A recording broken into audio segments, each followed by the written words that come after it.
Lebo is out here. He's usually a very serious guy, or at least he pretends to be, like father of four, responsible man. I take care of my family. When this song came on, he was the first to switch on the microphone and say, yo, this song, yo, the things that we would do, yo, it takes me to when we were partying and grooving. So still a song that resonates so much with South Africans, and I think intergenerationally as well, right? It's one of those songs that is just recognized by a lot of people. And of course, it was one of the big hits coming out of Trompies. Our Friday wind down guest today is Eugene Mtetwa, who is a member of Trompies. We're talking about Kwaito.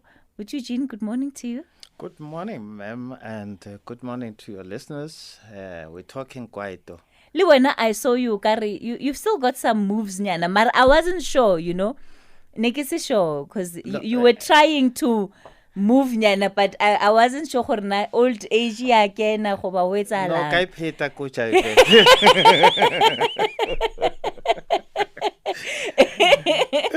No, was the aim not to sweat? Yeah, no, I was just moving because each time the song plays, it gives us the goosebumps, and we still move to the song. Remember, we're still performing very, very, especially at this time. It's like we are in demand, in some sort of demand that I don't understand. Really? Every week we're performing. Sometimes we perform 3 shows in a day. That's fantastic. Thank you, South Africa. It's been decades since you released this album. Yes. And this song. Yeah. If you were to take us down memory lane, give us a bit of a picture in terms of what was happening at the time, what it took to release the song. And of course, if you ever thought that in 2022, it would still be one of the songs that's getting such big airplay. Well, we knew from the start that when we recorded the song, it was going to be this evergreen, because it just became a national anthem when we released it at that time. And looking back, it has been one song that is played constantly. You go to parties, you listen to radio, it's still there. Whilst we're fighting for radio airplay, Mahasman is not fighting for it. It's enjoying it. What do you think is the magic of the song that has given it this longevity and timelessness? Yeah, I've never analyzed that. But I think the song, it came before its time. And it became one of the songs that were very matured, When you listen to the music, it's very musical. Even though it is Kwaito, but it's very musical. When you listen to the bass sound, when you listen to the melodies of the flute, and you listen to Lebu. And I think also Lebu is just something in the song that makes the song to keep on, living beyond its time. Yeah. One of the debates that we had, don't laugh. One of the debates that we had on this show, this was last month, and we were, of course, marking the passing of Tukulwen. It led us to a broader conversation about Kwaito. Yeah. And we were reflecting on some of the comments you had made in the wake of his passing, but also just where is Kwaito in 2022? The new music, the new national anthems that take South Africa by storm. And Dr. Sipositolo, who you would know, as somebody who's contributed to the industry for a long time, he didn't mince his words. He said, well, Kwaito is dead. The best of it you've already seen. So, yes, we can dance to Mahasman, but there's not going to be anything better that comes out of it. Dr. Sipo has never loved Kwaito. You reckon? Yeah, that's why even his thesis was based on hip-hop. So you can imagine he was sold long time ago to hip-hop than Kwaito. And very funny because what he introduced within the hip hop genre, it's dead. No one is performing today, and Trompies is still performing even today. When you talk about Kwaito being dead, I don't know what he thinks of Amapiano, because that's a newborn baby from Kwaito. It takes after Kwaito. That's why they are even they are immortalizing us by remixing our own songs. It's, they are taking elements from Kwaito. Today you hear nothing about, even the hip hop artists, they've moved from hip hop into Amapiano, because they realized that everybody has been saying, I'm not surprised, and it's very unfortunate for somebody who is a doctor to be saying such a statement, because he knows that Kwaito is the only genre in the youth genre that is, one, proudly South African. It's unique to South Africa. It's something that was supposed to be even, given that status of being one of the genres that it's supposed to be documented historically so. And maybe I would do my doctorate and write about Kwaito, because he wrote his thesis ka hip hop. So I'm not surprised hearing such words. They've been saying that Kwaito is dying, Kwaito is dead. And I jokingly say in response, they must show me the grave of the Kwaito. They must show me the tombstone where it's written that Kwaito is dead, because even today, we still rock. We were performing just on Thursday, okay, at State Theatre for that matter, not at the Street Bash, at a State Theatre. And a little girl at the age of 18 was just dancing like so widely. And I called her on stage because I could see she sang the songs word by word. Now, if you say something is dead, people, like when you think of that music from the 50s, Kwela Kwela and them, no one sings those songs now. Okay, it would be the few like Abu Mire Makeba songs that would be sung by people that people would know. But Kwaito, when we go to the show, tell him to go and check the bushfire. I don't remember which year it was. Check how the crowd was going crazy when Trompies was on stage. We even got headlines the following day in all the newspapers to say that Trompies was the best. Not far away, we were at Kaya, I don't know, Kaya 925, what it is. It's now called Kaya 925. Yeah. The presenter, Upisting, said, you were the best act of the day. Now, somebody who says that Kwaito is dead, when we are headlining most of the events, they want us to close the shows, to headline.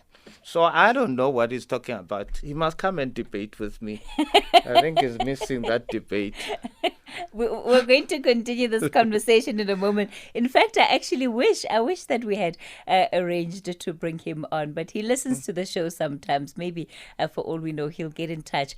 We're in conversation. Eugene Mthethwa, member of Trompies, is our Friday wind down guest. We're leading the conversation on the talking point. For our Friday wind down, we're looking at Kwaito, and in studio with me, honored to have Eugene Mthethwa, who is a member of Trompies. I know you did try to get work on some of the other members to come on, but due to various reasons, that wasn't possible. But I think we've got enough to continue having the conversation.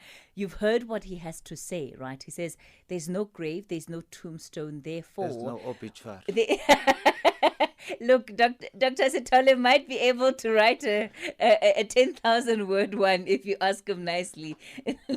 So, but he says ultimately, as far as he's concerned, Kwaito is not dead, and he's given us all of these different reasons why he believes that is the case. You're talking about the responses that people have to you when you are performing live, and just how crazy and wild crowds go, etc.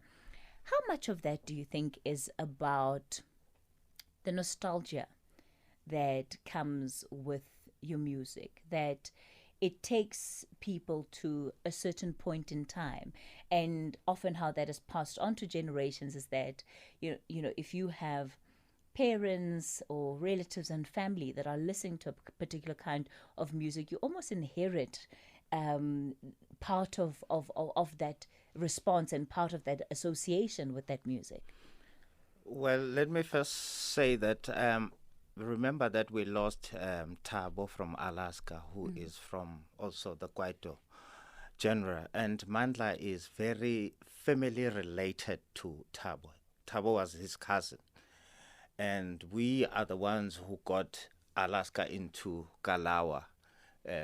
So that's why he's not here, because they're busy organizing. It's the memorial service today, and then the funeral will be on Sunday.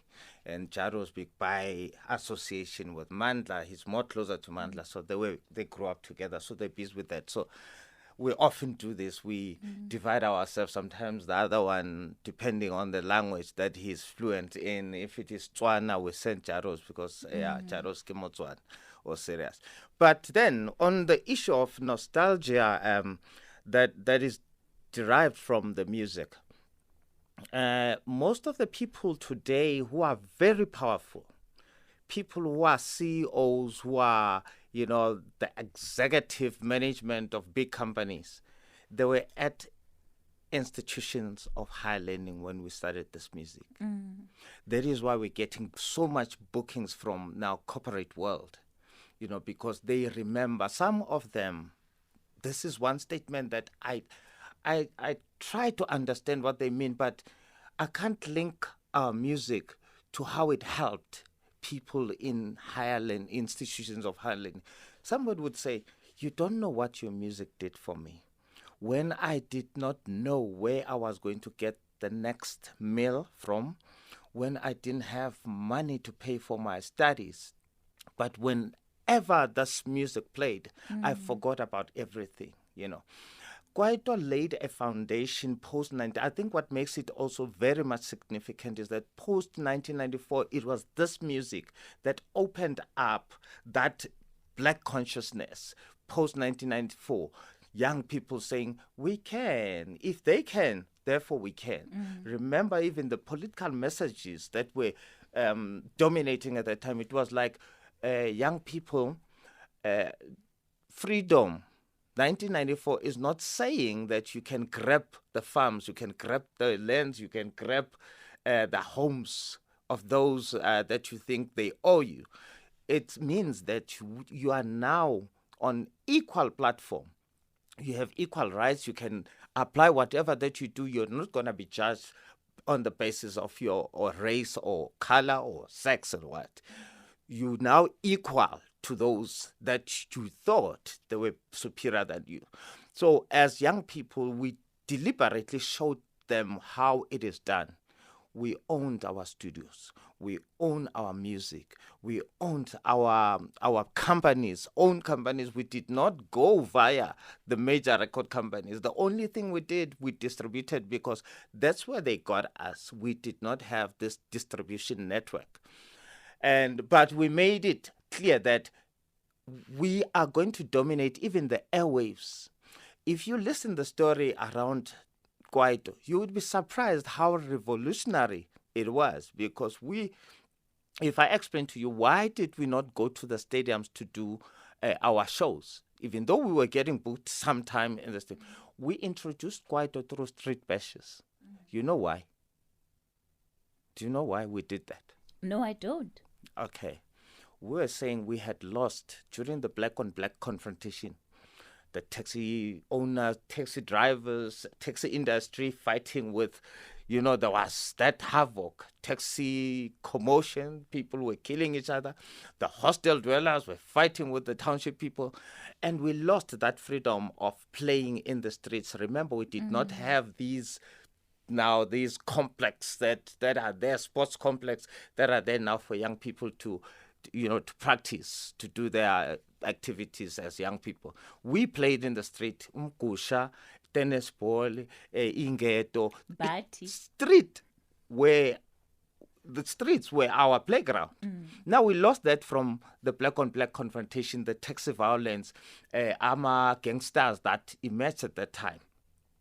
So when we said 1994, we said now we are going to claim our streets back. That's why we've just closed the street this side, and the taxis would go around, will not force their route, because we're claiming the space, that this is our space.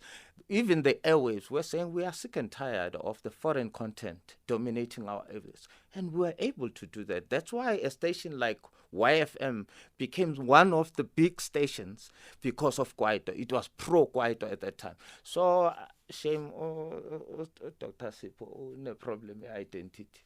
I think ulahlekelwe identity needs to regain himself and understand who he is. Because I would have expected him to understand isn't better. You know, education is good, it's important that we do. But kunale education as a strategy be important now. It's 11:30. We'll continue the conversation with Eugene Mthethwa after the latest news headlines. The Talking Point with Kathy Motlatlana. Weekdays, 9 a.m. till midday. Maribuse. Maribuse. Unketse roboto. Sometimes you greedy. Sometimes you yellow. Sometimes you ready. You're bimbering. What a legend. What a legend. What a quite a legend you brought in studio. Mr. Eugene, I am for you too.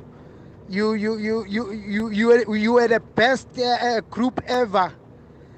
You are the best group of Kwaito ever. You brought a good music, quality music. Big up to you, my brother. You've done your part in this country. Even today, I don't know about the artist of Amapiano. I just listen because of the teachers, the current teachers are playing Mapiano. But my brother, you've done your part. This is May from Benoni. Good morning. May you please ask Eugene Mthethwa actually who came up with this genre of Kwaito music? Who came with the original sounds of Kwaito? Adam Howagwane. Hasapate perin pinchak, haisatawa, haisapelan pinchak.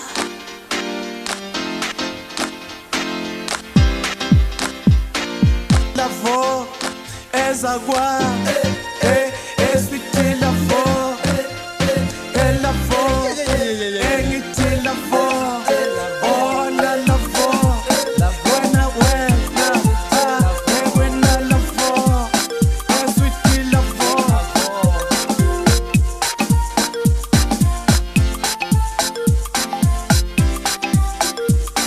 Imanya burite. Love.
Ubani umthelile Ubani watshelo sweet love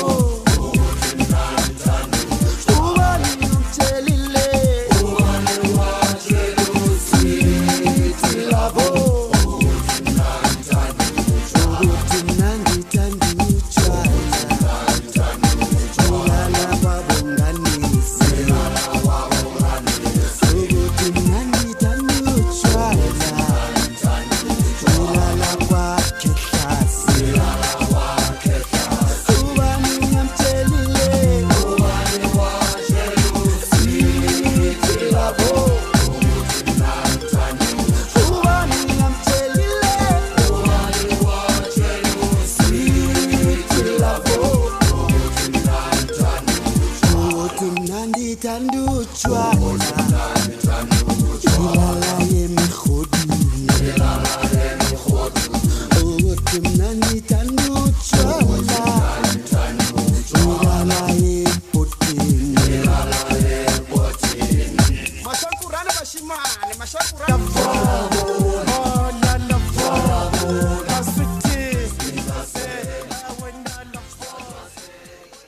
Good morning, Kathy. You know what is laughable when it comes to music is that as music is a universal language, you'll find people singing along to the song, trying even those who can't pronounce the lyrics, but they are singing along.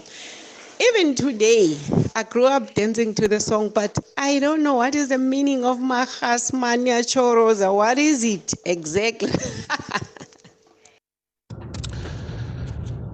Good day, this is Kathy and your SA listeners. Hey, big ups. Big ups to my Yoji. Eugene Mteta. No, this is Kathy. Ikwaito, it's still there. Ikwaito, it still rocks. I listened to Ikwaito, that was 23 years back. I was still at high school. I'm a family man now. I'm working. I'm still enjoying my Ikwaito. Even now, this morning, going to work, I was playing Ikwaito. Sisketi. No, Ikwaito is still there. Ikwaito still rocks, Sisketi. I disagree that Ikwaito is dead. Bulelani lituka ematatiele. Good morning, Kathy. And good morning to a living legend, Eugene, my brother. No, we celebrate you, my brother, while you're still alive. My name is Lebo McQueen from Mahikeng. Hey, Hopola, Eugene, I was in Temba Hammerskral, 1996. There was Arthur, there was, I think, Mapapuzzi, and a whole lot of artists in a festival called Temba Stadium. And people did not want to go home because we were waiting for Trompies to perform at 6 o'clock in the morning. Since I was at 6 the last night, 6 o'clock in the morning, Trompies perform. They are very powerful song that we all know and stuff. And we went home very late, Eugene. But thank you very much for giving us great music over the years, my brother. We salute you and all the best with your future endeavors, with your colleagues.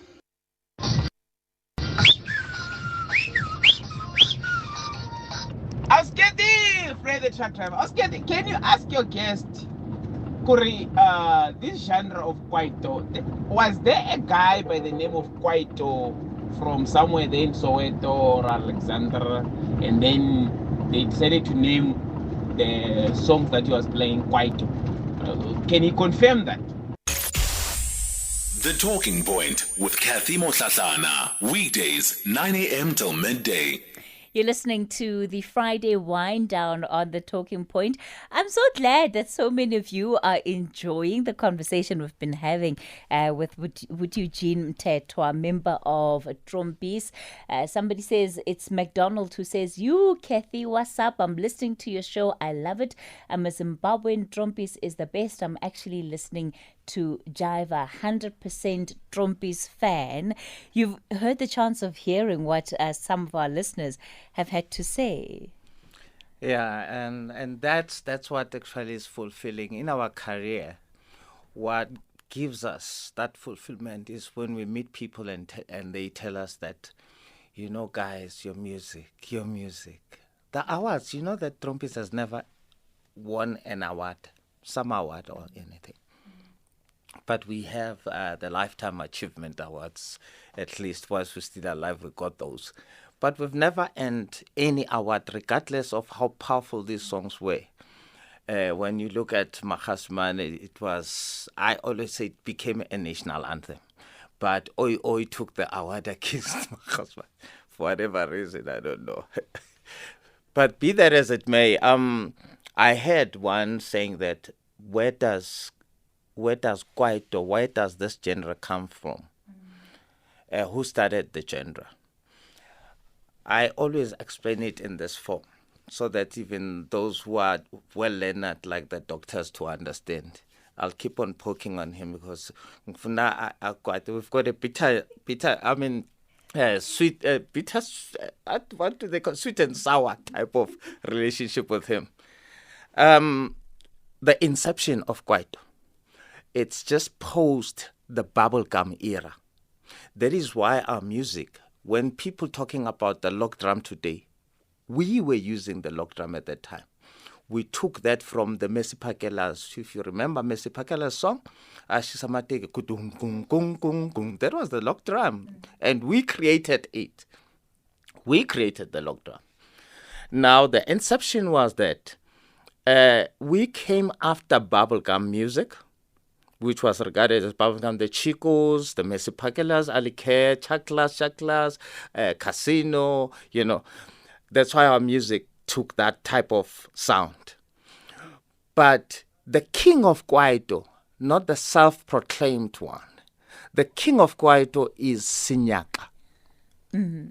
That is why Sinyaka was in the era of the bubblegum music and also transcended to the era of Kwaito, and he still had it because he is the person who started rapping. If you remember that song that says Jablani Jablani Nonke Fukuza, that was Nyaka who changed the music and gave it this township rap. That's I say he even transcended to beyond others. They died with the bubblegum music, but Nyaka remained until his departure from this earth. He was still there because he's the king. Others they proclaimed, self-proclaimed. Who are the self-proclaimed I don't kings want of to mention names because everyone knows who has been calling himself King of Kwaito.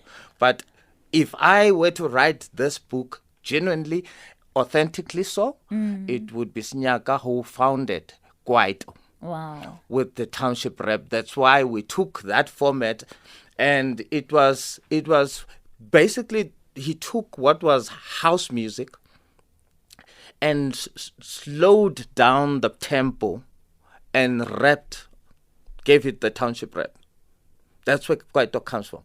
But the name Kwaito, remember that when we introduced Kwaito, it was like it's like gangster music. There was a gangster called Amakwaitos in the township that time, the 70s. And where was this gangster from? I don't know where it was. I don't know, but I knew Amakwaitos when I was growing up in Sharpeville, in Spooking, around that area. But Amakwaitos are the ones that abebefaka matelela. If you look at Alaska ifaka la matelela lao Samson. Yeah. But Makwaitos, they were dressing like that. So we decided... this was a gang, effectively. Yeah, this was the gang. Okay. Remember that the music, this is part of culture. Yeah. Culture has the way you dress up. So Amakwaitos gave us that look. That's why we looked at the things like Amapantsula. The dance moves, Zama Kwaitos were the Pansula dance. And therefore, we then took after that, we said, okay, we are not going to be Amakwaitos, but we'll call our music Kwaito music. And then we will dress up like Amapansula because there's a dress code in the culture. There's Ilingo, Mahasmania Choroza. Somebody was saying, I don't even understand that. Yeah. But we've given the meaning into it. That when somebody says, hey, Umahasman, everybody knows that you mean somebody who gets drunk so bad that Azaz Kotlutu ban. And we're saying, umncane i-18 indala kunawe, so slow down mahasman. Uyachoroza. It's like somebody who's drunk, so drunk, they often end up puking. Ukuchoroza. Umntana omncane angethi uphuma indende simaya ekhipha ukudla kade ekudlile sithi wenzani uyachokoza. So thina we changed it to uyachoroza. Eugene, you are a walking library, a walking historian on Kwaito music. I didn't know that Kwaito could be this deep, hey? I think it's very deep. Next time kita go defend. How about Kwaito is dead? I will try and come to your defense, nyana, you know? Tulu tlautla na kita mshapela inception, kere conception, kere reception. Okay,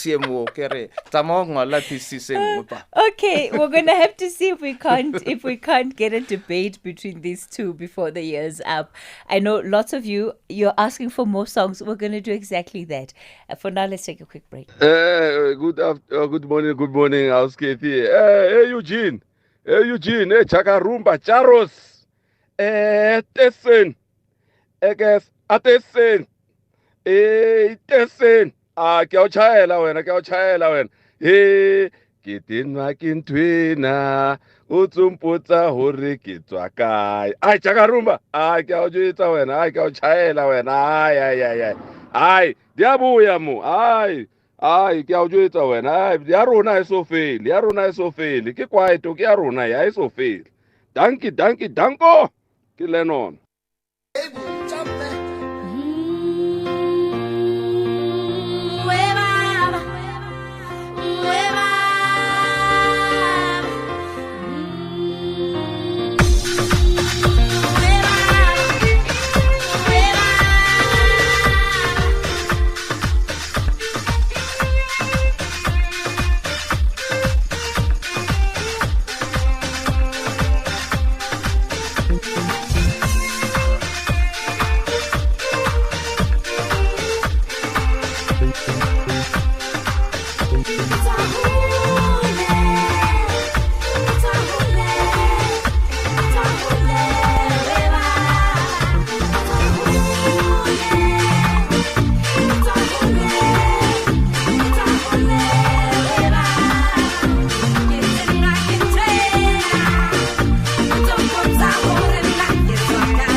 Yeah, no, Diabuya today. Diabuya, it's going down. Yo, I mean, even the girls in studio are busy whistling here. Amanda, one of the producers for for Sichaba's show. I mean, I didn't even know that she could whistle the way she does. But I'm like, girl, you sound like you were opening the circle there at the street bash. Clifford in Boroka. Good morning. Morning, Casey. Yes. Yes, I have work. I know today Fisher. We can't help it, ne? Yeah, no, that's good. Yeah, Eugene, was it Eugene? All right, who's that, my Buddha? Hola. Sure. Guys, I want to say something. Look here, Eugene and Casey. You know, sometimes, we have to admit. Back then, we had, and I'm sad from hearing from a musician saying we had bubble gum music. That was pop music, South African pop music. I accept. So people who say bubblegum, they degrade our culture. Yes. I don't like it, my brother. No, Okay, that fine. one I accept, my brother. I was using it for easy reference. You know, when you say, if I were to give it a different name today, no one would know what it meant. But when I say bubblegum, people will remember. And that was very derogatory for us. It was diminishing to say the music is bubblegum. I was part of that era, by the way, because I was playing Nabo, Messi Pagela. Yeah. Sure. Sure. So let's admit on one thing. You know, brother, sometimes there were South African pop sound, and then UK, early 90s. You boomed, and then the South African pops left. Then now it's Mapiano. The very same Mapiano guy is going to complain, saying, who said Mapiano was dead? Because there's an evolution about music, about the generations to generations. Someone love, understand, how we are being taken away by the English. Now I can tell you, my brother, there is no promoter who can actually now risk with a group like you now. Like now you perform state theater. During that time, you couldn't even perform in the state theater. You could go to a bigger venue. You understand? Mapiano won't go and perform there now because the place will be small for them. You understand? Yeah, but my brother, you used to rock. And I'm still listening to you guys. We try to move our babies now. I mean, it's late. We have to give the young guys a chance and see where they're going. I'm one person who's very supportive of Amapiano. I do not talk them bad or talk them little or belittle them. I love them, and I love what they are doing. And I said in a number of interviews that they are immortalizing us. We don't have quite documented. Now they are documenting us to continue. As I said, wherever we perform, we have the 18-year-old singing, we have the 18-year-old dancing to our music, and we often wonder, where did you get to know about these songs? Because you don't get them played now and then too often on radio. Where did you get this? One little girl that were performing, I think it was somewhere in Newtown. She was like raising her hand, and I thought, she wants to come on stage and dance, and I pulled her up onto the stage. Immediately when I pulled her up to the stage, she held very close. She embraced me, she hugged me, and she cried bitterly. And I said to myself, but why are you crying? Because the music is supposed to make you dance. This is not the music that takes you into that certain emotion, love songs. And she said, this reminds me of my father who used to dance with me, holding me, taking me to the stadiums, putting me on his shoulders, and I would listen to this music. I grew up with this music. So that is what is fulfilling for us, that experience where people are saying, you don't know. Old ladies, I wasn't intended kanja. Old ladies. So I'm covered with fine, and I'm saying, Mapiano, every era has got its own thing. There's something that becomes popular. You can't fight against the dynamism of culture.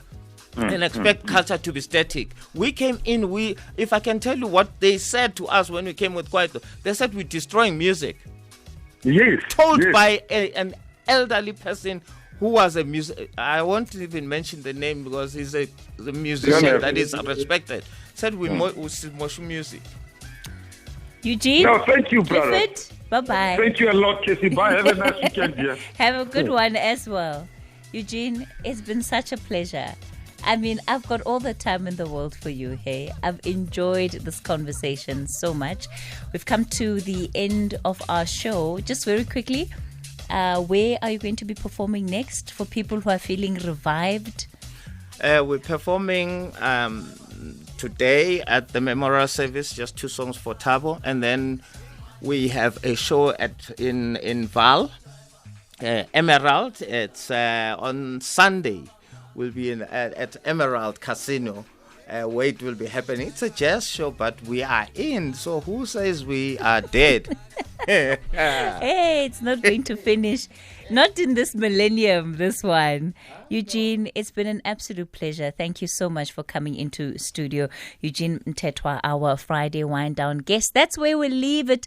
Unfortunately, all good things must come to an end. That's where we'll leave it for this Friday afternoon. Coming up next, the update at noon. Of course, the Talking Point. Back with you again Monday morning.